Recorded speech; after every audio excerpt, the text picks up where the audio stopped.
Hello friends, എല്ലാവർക്കും good morning. അപ്പം പത്തരമാറ്റിൻ്റെ ഇന്നത്തെ ഒരു സൂപ്പർ ഹിറ്റ് വിശേഷത്തിലേക്ക് എല്ലാവർക്കും സ്വാഗതം. അങ്ങനെ കിരൺ വന്ന് നമ്മുടെ ആദർശിനോട് പല കാര്യങ്ങളും പറയാണ്. ഏതായാലും ഞങ്ങൾക്ക് ഇന്റീരിയർ വർക്ക് അവിടെയാണല്ലോ കിട്ടിയിരിക്കുന്നത്. അപ്പോൾ ഇയാളെക്കുറിച്ച് ഞങ്ങൾ വിശദമായിട്ട് അന്വേഷിക്കുന്നുണ്ട്. അവിടെ ആര് വരുന്നു, ആര് പോകുന്നു, ഇവരുടെ നീക്കങ്ങൾ എന്താണെന്നൊക്കെ കല്യാണിക്ക് കണ്ടുപിടിക്കാനായിട്ട് വളരെ എളുപ്പമായിരിക്കും.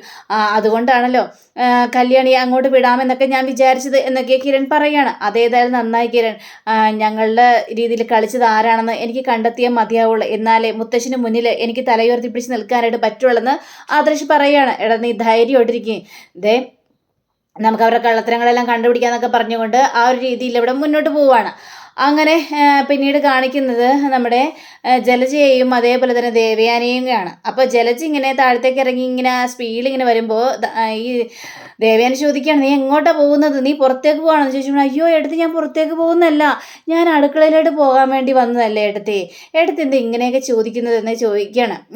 നിന്നെയൊക്കെ വിശ്വസിക്കാനായിട്ട് പറ്റില്ലല്ലോ, നീ നിന്ന നിപ്പിൽ മുങ്ങുന്ന ആളാണല്ലോ എന്നൊക്കെ പറയാണ്. ഏട്ടത്തി, അങ്ങനെയൊന്നും പറയരുത് ഏട്ടത്തി, ഞാനിപ്പോൾ ഈ വീടിനോട് നല്ല കൂറുള്ള ആൾ തന്നെയാണ്. ഞാൻ ഒരു പ്രശ്നത്തിന് ഇപ്പം ആരുടെ മുന്നിൽ വരാറില്ലല്ലോ. അപ്പോൾ പിന്നെ ഏട്ടത്തി എന്നെ ഇങ്ങനെ പറയേണ്ട ആവശ്യമൊന്നുമില്ല. അല്ല, നിൻ്റെ മോൻ ഇവിടുത്തെ മോളെയും കൊണ്ട് പോയിട്ടുണ്ട്, വേണ്ടതല്ല നിൻ്റെ മോൻ മേടിച്ചു കൊടുക്കുക കുഞ്ഞിന്. അതൊക്കെ അവൻ മേടിച്ചു കൊടുത്തോളൂന്നേ, അതിന് യാതൊരു സംശയവുമില്ല. അവനെ ഇപ്പം ആ കൊച്ചിനെ നല്ല രീതിയിൽ ഇഷ്ടമാണ്. ഇഷ്ടം നീയേ ഇഷ്ടത്തിൻ്റെ കാര്യം എന്നോട് പറയണ്ടേ എന്നും പറഞ്ഞ് ഇങ്ങനെ ഇവർ രണ്ടുപേരും കൂടി സംസാരിച്ചുകൊണ്ടിരിക്കുമ്പോഴാണ് അബിയുടെ കാറ് വരുന്നത്. അപ്പോൾ അബിയുടെ കാറ് വരുന്നത് കഴിഞ്ഞപ്പോഴേക്കും ജലജയ്ക്ക് ഭയങ്കര സന്തോഷം തോന്നുകയാണ്. അപ്പോൾ അബിയുടെ കാറിൽ നിന്ന് നമ്മുടെ കുഞ്ഞും അതേപോലെ തന്നെ അബിയും കൂടി ഇറങ്ങുക.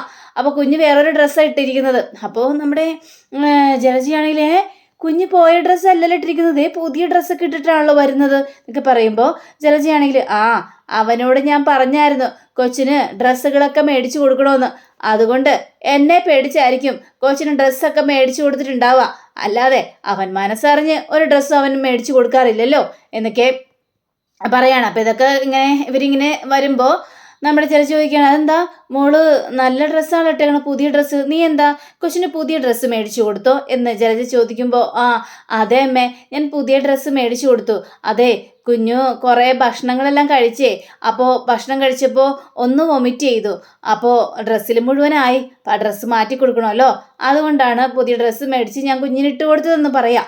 തീർട്ട് ദേവിയാനെയാണെങ്കിൽ എന്താടാ നീ എന്താ കുഞ്ഞിന് വേണ്ടാത്ത ഫുഡാണോ മേടിച്ചു കൊടുത്തത്? കുഞ്ഞെന്താ വോമിറ്റ് ചെയ്തെന്ന് പറയുന്നു, മോളെ നീ നന്നായിട്ട് ഭക്ഷണം കഴിച്ച മോളെ എന്നൊക്കെ ഇങ്ങനെ ചോദിക്കുകയാണ്. അപ്പോൾ കുഞ്ഞിന് പേടി, അതുകൊണ്ട് കുഞ്ഞ് തലയൊക്കെ ആട്ടുകയാണ്. അമ്മായി, ഞാൻ നല്ല ഭക്ഷണം തന്നെയാണ് അമ്മായി മേടിച്ചു കൊടുത്തത്, പക്ഷേ കൊച്ചാണെങ്കിൽ ഓവറായിട്ട് കഴിച്ചു, കൂടുതൽ കഴിച്ചു എന്നൊക്കെ പറയാണ്. കൂടുതൽ കഴിച്ചു എന്ന് പറയുമ്പോൾ അതുകൊണ്ടാണ് ഛർദ്ദിച്ചതെന്നൊക്കെ പറയാണ്. അപ്പോൾ ഇത് കഴിഞ്ഞപ്പോഴേക്കും ദേവയാനിക്ക് വലിയ ഇതൊന്നും തോന്നുന്നില്ല.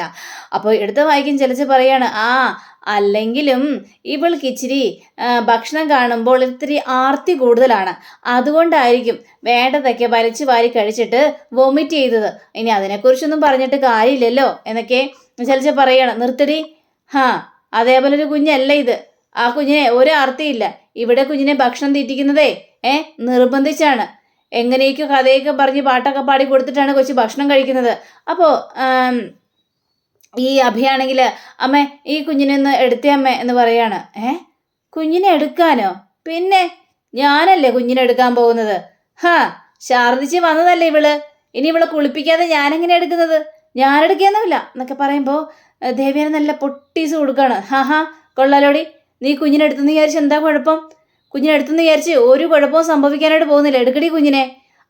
ഞാൻ എടുത്തോളാം ഏട്ടത്തി, അല്ലെങ്കിലും കുഞ്ഞുമക്കളാവുമ്പോൾ ഛർദ്ദിക്കും, മൂത്രമൊഴിക്കും, അങ്ങനെ പല കാര്യങ്ങളും ഉണ്ടാവും എന്ന് വിചാരിച്ച് കുഞ്ഞുങ്ങൾ ഉപേക്ഷിക്കാനായിട്ട് പറ്റുമോ? ഞാൻ എടുത്തെന്ന് വിചാരിച്ച് ഒന്നും സംഭവിക്കില്ല ഏട്ടത്തി, ഞാൻ എടുത്തോളാം കുഞ്ഞിനെ എന്ന് പറഞ്ഞുകൊണ്ട് കുഞ്ഞിനെ അങ്ങോട്ട് എടുക്കുകയാണ്. കുഞ്ഞിനെ എടുത്തു കഴിഞ്ഞപ്പോഴേക്കും ജലജ ഇങ്ങനെ മനസ്സ് ചിന്തിക്കുകയാണ്, ഇവളെയൊക്കെ എന്താ ചെയ്യേണ്ടതെന്നറിയാമോ, ഈ മെനകെട്ട കൊച്ചിനെ എനിക്ക് എടുക്കേണ്ടി വന്നു എന്നൊക്കെ പറയുമ്പോൾ അപ്പോൾ നമ്മുടെ കുഞ്ഞ് പറയാണ്, അതെ അമ്മുമ്മേ, അച്ഛനെയും അമ്മയെയും കണ്ടായിരുന്നു അമ്മുമ്മേ. കേട്ട ദേവ്യാനെ, എടാ നീ ആദർശിൻ്റെ അടുത്ത് പോയായിരുന്നോ? അയ്യോ അമ്മായി, ആദർശേട്ടൻ്റെ അടുത്ത് പോയതല്ല അമ്മായി, ഞങ്ങളെ ഭക്ഷണമൊക്കെ കഴിച്ച് വരുന്ന വഴിക്ക് അവരെ കണ്ടതാണ്, അവർ ഞങ്ങളോട് കുറേ സംസാരിക്കുകയും ചെയ്തു, അവർ അമ്പലത്തിൽ പോയിട്ട് വന്ന വഴിയായിരുന്നു എന്നാ പറഞ്ഞത്. പിന്നെ ഞാനാണെങ്കിൽ ഒരുപാട് പറഞ്ഞു, അമ്മായി എല്ലാം ഇതും മറന്നിട്ട് ഉടനെ തന്നെ ഇങ്ങോട്ട് തിരിച്ചു വരണമെന്നു. നീ അങ്ങനെ പറഞ്ഞോ? അവരിവിടെ നിൽക്കുന്നത് നിനക്ക് ഇഷ്ടമില്ലാത്തൊരു കാര്യമാണല്ലോ. പിന്നെന്തിനാ നീ അങ്ങനെ പറഞ്ഞത്? എനിക്ക് അത്ര തീരെ വിശ്വാസമൊന്നും പോരടാ. അതൊക്കെ കേട്ടുകഴിഞ്ഞപ്പോഴും അയ്യോ അമ്മായി, ഞാൻ പറയേണ്ടതെല്ലാം പറഞ്ഞു. അവരില്ലാത്തത് കൊണ്ട് ഇവിടെ വല്ലാത്തൊരു ശൂന്യതാണ്, താളം തെറ്റി എന്നൊക്കെയാണ് ഞാൻ അവരോട് പറഞ്ഞത്. വിശ്വസിച്ചു. ഏതായാലും നിന്റെ വാക്കുകളെല്ലാം വിശ്വസിച്ചു. ഇനി നീ അകത്തേക്ക് കയറിപ്പോവാൻ നോക്ക്, ഒരുത്ത് നിന്നെ കാത്തോണ്ടിരിക്കുന്നുണ്ട് എന്നൊക്കെ പറയണം. അയ്യോ അമ്മായി, എനിക്കാണെങ്കിൽ ആകെ അവളുടെ കാര്യം ആലോചിച്ചിട്ടാണ് ടെൻഷൻ കൂടി കൂടി വരുന്നത്. ഇനി അവളെ എന്തെല്ലാമാണ് ഒപ്പിക്കാൻ പോകുന്നതെന്ന് ആർക്കറിയാം. അവളുടെ വാലികണം മുഴുവനും കേൾക്കേണ്ടി വരില്ലേ? കേട്ടോന്നേ, അവളുടെ വാലികണം മുഴുവനും കേട്ടോ. അവളെന്തെങ്കിലും പറയുമ്പോൾ അതിനനുസരിച്ച് കള്ളങ്ങൾ പറഞ്ഞുകൊണ്ട് മറച്ചു വെക്കാനൊക്കെ നിങ്ങൾക്ക് നന്നായിട്ട് തന്നെ അറിയാലോ. കള്ളന്മാരുടെ ആശാനല്ലേ നീയും നിന്റെ അമ്മയും. അതുകൊണ്ട് അവളുടെ മുന്നിൽ പിടിച്ചു നിൽക്കാനൊന്നും നിങ്ങൾക്ക് വലിയ പ്രയാസമൊന്നും കാണില്ല. അതുകൊണ്ട് അങ്ങോട്ട് ചെല്ലാനായിട്ട് നോക്ക്. കൂടുതൽ ഇവിടെ കിടന്ന് വാച കൊടുക്കാൻ നിൽക്കണ്ട. അമ്മായി ഒരു കാരണവശാലും ഒരു സത്യങ്ങളും തുറന്നു പറയല്ലേ. ഈ കണക്കിന് പോയിട്ടുണ്ടെങ്കിൽ സത്യങ്ങളെല്ലാം അവൾ തിരിച്ചറിയുമെന്ന് എനിക്ക് തോന്നുന്നത്. അതേപോലെയാണ് നിന്റെ അമ്മയുടെയൊക്കെ പോക്ക്. ഉടനെ തന്നെ നവ്യ ഈ സത്യങ്ങളെല്ലാം തിരിച്ചറിയാനുള്ള സാധ്യതയുണ്ട് എന്നൊക്കെ ഇവര് സംസാരിച്ചു കഴിഞ്ഞപ്പോഴേക്കും ഈ അഭിക്കാണെങ്കിൽ ആകെ പേടിയും തോന്നുകയാണ്. നീ ചെല്ല് എന്ന് പറഞ്ഞുകൊണ്ട് അഭിയെ പറഞ്ഞു വിടുക. അപ്പോൾ ഈ സമയം തന്നെ നമ്മുടെ നവ്യ ആണെങ്കിൽ ആകെ ടെൻഷൻ അടിച്ച് അതേപോലെ തന്നെ ദേഷ്യവും അവനിങ്ങോട്ട് വരട്ടെ അഭിയെ ചുട്ട് കരിക്കാനുള്ള ദേഷ്യത്തോടു കൂടി തന്നെയാണ് നവ്യ അവിടെ ഇരിക്കുന്നത്. അപ്പോൾ കൊച്ചും അടുത്തുണ്ട്. കൊച്ചിനെ തിരിഞ്ഞു പോലും നോക്കുന്നില്ല. കൊച്ചവിടെ എന്തൊക്കെയോ കളിച്ചുകൊണ്ടിരിക്കുക. ഇങ്ങനെ ഓരോ കാര്യങ്ങളും ചിന്തിച്ചുകൊണ്ടിരിക്കുക. ആ സമയത്താണ് നമ്മുടെ അഭി അങ്ങോട്ട് കയറി വരുന്നത്. അപ്പം അഭി ഈ നവ്യയുടെ ഇരിപ്പൊക്കെ കണ്ടുകഴിഞ്ഞപ്പോഴേക്കും എൻ്റെ ദൈവമേ, ഇവള് തിളച്ച് മറിഞ്ഞ മട്ടിലായിരിക്കുന്നെന്നാണ് തോന്നുന്നത്. ഇനി ഇവള് എന്തൊക്കെ പറഞ്ഞുണ്ടാക്കുവോ ആവോ. ആകെ ടെൻഷനാവുന്നല്ലോ. പക്ഷേ രണ്ടും കൽപ്പിച്ച് അഭി നേരെ നവ്യേ എന്ന് പറഞ്ഞുകൊണ്ട് വിളിക്കുക. അങ്ങനെ നവ്യ തിരിഞ്ഞു നോക്കിയാണ്. അപ്പോൾ അവളുടെ ആ നോട്ടം കണ്ടപ്പോൾ തന്നെ ഈ അഭിയാണെങ്കിൽ ദഹിച്ചു പോയി. നവ്യ നേരെ അഭിയുടെ അടുത്ത് ചെല്ലുകയാണ്. നീ എന്ത് പരിപാടിയാടാ കാണിച്ചത്? നീ കാറിൽ ആ കൊച്ചിനെയും കൊണ്ട് പോകുമ്പോൾ ഞാൻ നിന്നെ വിളിച്ചായിരുന്നു. എന്നിട്ടാണ് നീ വണ്ടി നിർത്താതിരുന്നത്. നീ കേട്ടില്ലേടാ ഞാൻ വിളിച്ചത്? അയ്യോ നവ്യേ, ഞാൻ കേട്ടില്ല. നീ എന്നെ വിളിച്ചായിരുന്നോ? അയ്യോ നവ്യേ, സത്യോട് ഞാൻ കേട്ടില്ല നവ്യേ. അതുകൊണ്ടാണ് ഞാൻ വണ്ടി നിർത്താതിരുന്നത്. നീ കള്ളം പറയാൻ നിൽക്കരുത് മോനെ. ഞാൻ വിളിച്ചത് നീ കേട്ടെന്ന് എനിക്ക് ശരിക്കും മനസ്സിലായി. പക്ഷേ നീ മറ്റുള്ളവരെ പേടിച്ചിട്ടാണ് നീ വണ്ടി നിർത്താതിരുന്നത്. നീ ആരെയാടാ പേടിക്കുന്നത്? നീ എന്തിനാ കുഞ്ഞിനെയും കൊണ്ട് പുറത്തു പോയത്? അതിൻ്റെ കാര്യം വല്ല നിനക്ക് ഉണ്ടായിരുന്നോടാ എന്നൊക്കെ എന്നെ ചോദിക്കുമ്പോൾ അത് പിന്നെ നവ്യെ കുഞ്ഞിനെയും കൊണ്ട് പുറത്തു പോകണമെന്നൊക്കെ പറഞ്ഞപ്പോൾ ഞാൻ അങ്ങനെ പോയെന്നേ ഉള്ളു. കുഞ്ഞിനെയും കൊണ്ട് പുറത്തു പോകണമെന്ന് പറയുമ്പോൾ നീ അങ്ങനെ പോകുമോ? എടാ എനിക്ക് ചില സംശയങ്ങളൊക്കെ ഉണ്ട്. തൊട്ടപ്പോഴേക്കും എന്താ നവ്യ നിനക്ക് എന്താ സംശയം എന്നൊക്കെ ഞാൻ ചോദിച്ചു കഴിഞ്ഞപ്പോഴേക്കും അതല്ല, നിന്റെ വല്യമ്മായി പറയുന്നുണ്ട് ഇടക്കിടക്ക് ആ ചന്തുമോൾക്ക് നിന്റെ ചായയാണെന്ന്. അതിൽ വല്ല സത്യം ഉണ്ടോടാ? ഇനി നിന്റെ കുഞ്ഞാണോ അവള് എന്ന് ചോദിക്കുമ്പോൾ ഈ അഭിയാണെങ്കിൽ ഞെട്ടി വിറച്ച് ഇങ്ങനെ കണ്ണും മേടിച്ച് നോക്കി നിൽക്കുക. എന്താടാ നീ ഒരു മറുപടിയും പറയാത്തത്? നിന്റെ മോളാണോ എന്ന്. നവ്യ എന്തൊക്കെയാ നവ്യ പറയുന്നത്? നീ എന്തൊക്കെ അനാവശ്യങ്ങളാണ് ഈ പറഞ്ഞു വിടുന്നതല്ല. നിന്റെ ഓരോ പെരുമാറ്റങ്ങൾ കാണുമ്പോൾ എനിക്ക് അങ്ങനെ തോന്നുന്നത്. നിന്റെ ഒരു കുഞ്ഞുണ്ട് ഇവിടെ, സ്വന്തം കുഞ്ഞ്. ആ കുഞ്ഞിനെ എടുത്തോണ്ട് നീ എപ്പോഴെങ്കിലും പുറത്തു പോയിട്ടുണ്ടോ? ഇല്ല. എൻ്റെ കുഞ്ഞിനും പുറം ലോകമൊക്കെ കാണണമെന്ന് വല്ലാത്ത ആഗ്രഹം ഉണ്ടാകും. പോട്ടെ, കുഞ്ഞിന് ആഗ്രഹമില്ലെങ്കിൽ എനിക്ക് ആഗ്രഹമുണ്ട്. നമ്മൾ മൂന്നുപേരും കൂടി പുറം ലോകമൊക്കെ ചുറ്റണമെന്ന് എനിക്കും ആഗ്രഹമുണ്ട്. ആ ആഗ്രഹം നീ സാധിച്ചു തന്നേ മതിയാവുള്ളൂ. നമുക്കേ ഇപ്പം തന്നെ പുറത്തു പോകും. ഞാൻ ഏതെല്ലാം റെഡിയാണ്. നമുക്ക് മൂന്നുപേർക്കും കൂടി ഇപ്പം തന്നെ പുറത്തു പോകാമെന്ന് പറയണം. അയ്യോ നവ്യ, ഞാനിപ്പോൾ പുറത്തു പോയി വന്നതല്ലേ ഉള്ളൂ. അതിനിപ്പം ഞാനെന്ത് വേണം? നീ പുറത്തു പോയത് നമ്മുടെ കുഞ്ഞിനെയും കൊണ്ടാണോ? അല്ലല്ലോ, കണ്ടവൻ്റെ കുഞ്ഞിനെയും കൊണ്ടല്ലേ പോയത്. ആദർശിൻ്റെ കുഞ്ഞിനെയും കൊണ്ട്. അവൻ കുഞ്ഞിനെ ഉപേക്ഷിച്ചിട്ട് ഭാര്യയും കൊണ്ട് സുഖിക്കാൻ വേണ്ടി പോയി. ഇനി ഒന്നും നോക്കണ്ടല്ലോ അവന്. ഇവിടെ നോക്കാനായിട്ട് നീ ഉണ്ടല്ലോ. നിനക്ക് നാണമില്ലേ അവൻ്റെ കുഞ്ഞിനെയൊക്കെ നീ താലോലിച്ച് നിർത്താനായിട്ട്? നിനക്ക് പോകാൻ പറ്റൂല്ലേ എന്നൊക്കെ ചോദിച്ചപ്പോഴേക്ക് നവ്യ ഇനി പ്രശ്നം ഉണ്ടാക്കണ്ട. ശരി, പോകണമെങ്കിൽ പോകാം. എങ്കിൽ നീ കുഞ്ഞിനെ എടുക്കാൻ നോക്ക്. അങ്ങനെ ആ കുഞ്ഞിനെ എടുക്കുക. എങ്കിലേ നമുക്ക് ഉടനെ തന്നെ പുറത്തു പോകണം. ആരൊക്കെ എന്തൊക്കെ എതിർത്താലും എൻ്റെ കുഞ്ഞിനെയും കൊണ്ട്, അതായത് നിന്റെ സ്വന്തം കുഞ്ഞിനെയും കൊണ്ടാണ് നീ പുറത്തു പോകേണ്ടത്. അല്ലാതെ കണ്ടവരുടെ കുഞ്ഞിനെയും കൊണ്ടല്ല പുറത്തു പോകേണ്ടത്. കുഞ്ഞിന് വേണ്ടുള്ള കാര്യങ്ങളെല്ലാം മേടിച്ചു കൊടുക്കണം നീ. അങ്ങനെയാണ് കുഞ്ഞുങ്ങളെ സന്തോഷിപ്പിക്കേണ്ടത്. ഇനി വാചകം അടിക്കണ്ട. നവ്യെ, നമുക്ക് പുറത്തേക്ക് പോകാമെന്നും പറഞ്ഞുകൊണ്ട് ഇവർ പുറത്ത് ഇങ്ങനെ സ്റ്റെയർ കേസ് ഇറങ്ങുക. ആ സമയത്താണ് ദേവയാനി അവിടെ ഇരിക്കുന്നുണ്ടായിരുന്നു. ദേവയാനിയാണെങ്കിൽ സ്വന്തം മകനെ ഓർത്ത് വേദനിച്ചിങ്ങനെ ഇരിക്കുക. അപ്പോൾ ഇവർ രണ്ടുപേരും ദേവയാനിയെ കാണുക. അപ്പോൾ ഇവർക്കാണെങ്കിൽ ചെറിയൊരു ടെൻഷൻ, ഇവർക്ക് നല്ല അബിക്ക് കുറച്ച് ടെൻഷനൊക്കെ ഉണ്ട്. ഇനി എന്തൊക്കെയാണ് പറയാൻ പോകുന്നതെന്ന് ഒരു പിടിയില്ലല്ലോ. അപ്പോൾ ഇവരെ കണ്ടു കഴിഞ്ഞപ്പോഴേക്കും ദേവയാനി, നിങ്ങൾ എങ്ങോട്ടാണ് പോകുന്നത്? അത് പിന്നെ ഞങ്ങളൊന്ന് പുറത്തു പോവുകയാണ് അമ്മായി എന്ന് പറയുകയാണ്. നല്ല കാര്യം, ഭാര്യയെയും മക്കളെയൊക്കെ കൊണ്ട് പുറത്തു പോകുന്നത് വളരെയേറെ നല്ല കാര്യമാണ്. പക്ഷേ ഇവരെയും കൊണ്ട് പുറത്തു പോകുമ്പോൾ ചന്തുമോളുടെ കാര്യം കൂടി ആലോചിക്കണം. അവളെയും കൂടി പുറത്ത് കൊണ്ടുപോകുന്ന കാര്യം ആലോചിക്കണമെന്ന് ഇത് കേട്ട് കഴിഞ്ഞപ്പോഴേക്കും നവ്യാണെങ്കിൽ എന്തിനാണ് അവളെ കൊണ്ടുപോകുന്നത് പുറത്ത്? അവളെ കൊണ്ടുപോകേണ്ട കാര്യമുണ്ടോ? അവളെ കൊണ്ടുപോകേണ്ട യാതൊരു കാര്യമില്ല ഞങ്ങൾക്ക് എന്നൊക്കെ പറയുമ്പോൾ, ഓഹോ കാര്യമില്ലേടാ, ആ കുഞ്ഞിനെ കൊണ്ടുപോകേണ്ട യാതൊരു കാര്യമില്ലേ? അല്ല നിനക്ക് ഇപ്പോൾ ഭയങ്കര താല്പര്യം തോന്നുന്നു കുഞ്ഞിനെ കൊണ്ട് പുറത്തു പോകാനായിട്ട്. അവനല്ല താല്പര്യം, ഞാനാണ് അവനെ നിർബന്ധിച്ചത്. എന്താ ഞങ്ങളെ കൊണ്ടുപോകണ്ടേ അമ്മായി? ഞങ്ങൾ ഈ വീടിൻ്റെ ഉള്ളിൽ തന്നെ അടച്ചിരുന്നാൽ മതിയോ? എൻ്റെയും കുഞ്ഞിനെയും കൊണ്ട് പുറത്തു പോകേണ്ട ആവശ്യമില്ലേ?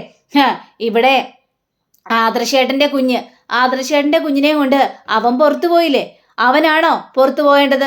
ആദർശേട്ടനല്ലേ ആ കുഞ്ഞിനെയും കൊണ്ട് പുറത്തു പോകേണ്ടത് എന്നൊക്കെ പറഞ്ഞു കഴിഞ്ഞപ്പോഴേക്കും, ആണോടാ ആദർശാണോടാ പുറത്തു പോകേണ്ടതെന്ന് ദേവയാനി ഇങ്ങനെ ചോദിക്കുകയാണ്. അമ്മായി എന്തിനാണ് അബിയോട് ഇങ്ങനെ ചൂടായി കയറുന്നത്? ഞാനല്ല അമ്മായിയോട് ചോദിച്ചത്, പിന്നെന്തിനാണ് എന്നൊക്കെ ചോദിക്കുകയാണ്. എൻ്റെ പൊന്നു നവ്യേ, നീയേ ശരിക്കൊരു മണ്ടിയാണ്. ശരിക്കും ബുദ്ധി ഉറക്കാത്ത പെണ്ണ്. കാരണം അങ്ങനെ ആരും നിനക്ക് നല്ല ബുദ്ധി ഉണ്ടായിരുന്നെങ്കിൽ ചില കാര്യങ്ങളൊക്കെ നീ മനസ്സിലാക്കിയാനായിരുന്നു. ചിലരൊക്കെ ഇവിടെ മനസ്സിലാക്കിയാനായിരുന്നു. അതായത് എൻ്റെ മകനെയും നിന്റെ അനിയത്തിയെയും നീ മനസ്സിലാക്കിയാനായിരുന്നു. ഇതൊക്കെ കഴിഞ്ഞപ്പോഴേക്കോ അവർ രണ്ടുപേരെ എനിക്ക് നന്നായിട്ട് അറിയാം. ആദർശേട്ടനെ നന്നായിട്ട് അറിയാം. പിന്നെ എൻ്റെ അനിയത്തിയൊക്കെ നിങ്ങൾ അതെ കാല് പൂവിട്ട് പൂജിക്കണം. അതേപോലുള്ളൊരു സ്വഭാവമാണ്. അവളുടെ സ്ഥാനത്ത് വേറെ വല്ലവരായിരുന്നെങ്കിലേ ഇങ്ങനെ ആയിരിക്കില്ല പ്രതികരിക്കാൻ പോകുന്നത്. ഭർത്താവ് അവിഹിതത്തിലുണ്ടായ വേറൊരു കുഞ്ഞിനെയും കൊണ്ട് വന്നു കഴിഞ്ഞപ്പോഴേക്കും എൻ്റെ അനിയത്തി നോക്കുന്നു. ഇതൊക്കെ എവിടെയെങ്കിലും നടക്കും അമ്മായി? ഒന്നും നടക്കാനായിട്ട് പോകുന്നില്ല. അതുകൊണ്ട് എനിക്ക് അവളോട് ഈ ഒരു കാര്യത്തിൽ മാത്രമേ ദേഷ്യമുള്ളൂ, അല്ലാതെ വേറെ ഒരു ദേഷ്യവും എനിക്കില്ല എന്നൊക്കെ പറയാം. എന്നിട്ട് ഞാൻ എപ്പോഴേക്കും നിർത്ത്, നീയേ അധികം താമസിയാതെ ചില സത്യങ്ങളൊക്കെ അറിയും. അതൊക്കെ അറിയാൻ നേരത്ത് നന്നായിട്ട് ഉൾക്കൊള്ളാനായിട്ട് പഠിക്കണം, അല്ലെങ്കിൽ പ്രശ്നമാകുവേ എന്നൊക്കെ പറയാണ്. ദേടാ നമുക്കിനി കൂടുതൽ നോക്കിക്കേണ്ട ആവശ്യമൊന്നുമില്ല. അപ്പോഴേക്കും അബിയാണെങ്കിലും, നീ എന്തിനാണ് അമ്മായിയോട് തകർക്കിക്കാൻ പോകുന്നത്? നിനക്ക് പുറത്ത് പോകണമെന്നല്ലേ പറഞ്ഞത്? വാ നമുക്ക് പുറത്തേക്ക് പോകാം. ശരി പോകാം, എങ്കിൽ നീ നടക്ക് എന്ന് പറഞ്ഞുകൊണ്ട് ഇവർ രണ്ടുപേരും കൂടി പുറത്തേക്ക് പോവുക. ഈ ദേവയാനിക്കാണെങ്കിൽ ആകെ കാലി വന്ന് വല്ലാത്തൊരവസ്ഥയിൽ ഇങ്ങനെ നിൽക്കുകയാണ്. അങ്ങനെ പിന്നീട് കാണിക്കുന്നത് നമ്മുടെ ആദർശിനെയാണ്. അപ്പം ആദർശാണെങ്കിൽ ഒരു സിംഗ് വേഷത്തിൽ നിൽക്കുക. താടിയും വലിയ മീശയും തലയിലൊരു തലപ്പാവും വെച്ചിട്ട് നമ്മുടെ നയനെ നല്ല സെറ്റപ്പ് ആക്കിയാണ്. നയനെ ഈ പെണ്ണെ കണ്ട തിരിച്ചറിയോ നയനെ എന്ന് ചോദിച്ചപ്പോഴേക്കും, ആദർശേട്ടനൊന്ന് നോക്കിയേ കണ്ണാടിയിൽ സ്വയം തിരിച്ചറിയുന്നുണ്ടോന്ന്. ഇല്ലില്ല, എന്നെ തിരിച്ചറിയുന്നില്ല. എങ്കിലേ ഈ കൂളിംഗ് ഗ്ലാസും കൂടി വെച്ചോ. യാതൊരു കാരണവശാലും കൂളിംഗ് ഗ്ലാസ് കണ്ണിൽ നിന്ന് എടുക്കാൻ പാടില്ലേ, പ്രശ്നമാകും. ഈ കൂളിംഗ് ഗ്ലാസിൻ്റെ ആവശ്യമൊന്നുമില്ല, അല്ലെങ്കിലും ആരും എന്നെ തിരിച്ചറിയാനായിട്ട് പോകുന്നില്ല. അല്ല ആദർശേട്ടാ, കല്യാണി പറഞ്ഞതാ ആദർശേട്ടനെ കൊണ്ട് ഈ വേഷം കെട്ടിക്കണ്ട, വേറെ ആരെങ്കിലും കൊണ്ട് ഈ വേഷം കെട്ടിച്ചാൽ മതിയെന്ന്. അതൊന്നും പറഞ്ഞ് ശരിയാവില്ല നയനെ, ഞാൻ തന്നെ പോണം. എന്നാലേ ചില ഡീറ്റെയിൽസുകളെല്ലാം എനിക്ക് മനസ്സിലാക്കാനായിട്ട് സാധിക്കുള്ളൂ. ഏതായാലും ഗെറ്റപ്പൊക്കെ അടിപൊളിയാണ് അല്ലേ? ഗെറ്റപ്പൊക്കെ അടിപൊളിയാണ്. ഈ കാര്യം നന്ദുവിനോട് പറഞ്ഞെങ്കിലേ നന്ദു നല്ല ഭംഗിയായിട്ട് ചെയ്തു തന്നാനായിരുന്നു. അവൾക്ക് ഓൾറെഡി മുടിയില്ലല്ലോ, അപ്പോൾ ആണാകാനായിട്ട് പെട്ടെന്ന് തന്നെ കഴിയും. അതുകൊണ്ട് അവളെ ആരും തിരിച്ചറിയാനും പോകുന്നില്ലേ, അതിൻ്റെ കാര്യമൊന്നുമില്ല. ഞാൻ തന്നെ പോയി ചില കാര്യങ്ങളെല്ലാം മനസ്സിലാക്കിയാൽ മതി. പിന്നെ ഈ ശത്രുവില്ലേ, ഞാൻ കണ്ടുപിടിക്കാൻ പോണ ശത്രു, അത് ശരിക്കും പറഞ്ഞാൽ എൻ്റെ ശത്രുവല്ല, മുത്തശ്ശൻ്റെ ശത്രു തന്നെയാണ്. മുത്തശ്ശനെ ഊഴം വെച്ച് തന്നെയാണ് ഇവർ ഇറങ്ങിയിരിക്കുന്നത്.